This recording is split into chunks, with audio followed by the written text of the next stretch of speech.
ഇയാളൊരു കൊടുങ്കാറ്റാണ്. ഇതൊരു കൊടുങ്കാറ്റാണ്.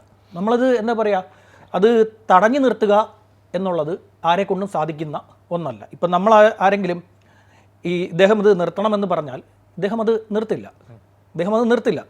ഈ കൊടുങ്കാറ്റ് പോസിറ്റീവായിട്ടും നെഗറ്റീവായിട്ടും ഫലിക്കും. പോസിറ്റീവായിട്ട് എന്ന് പറഞ്ഞു കഴിഞ്ഞാൽ ഒരു ചരിത്രത്തെ പഠിപ്പിച്ചു കൊടുക്കും. ആരാണ് അയ്യങ്കാളി, മഹാത്മാ അയ്യങ്കാളി ആരാണ്, ഒരു അവബോധം വിദ്യാർത്ഥികൾക്കിടയിൽ. ഒരു കാലഘട്ടത്ത് ഞങ്ങൾ ഇങ്ങനെയായിരുന്നു, ഞങ്ങളുടെ തലമുറ മാറിയിരിക്കുന്നു, ഞങ്ങൾ ഉയർന്നു വന്നിരിക്കുന്നു എന്നുള്ള ഒരു ബോധം ഈ കുട്ടികൾക്കുണ്ടാവും. ആ കുട്ടികളിൽ അങ്ങനെ ഒരു ബോധം ഉണ്ടാവും.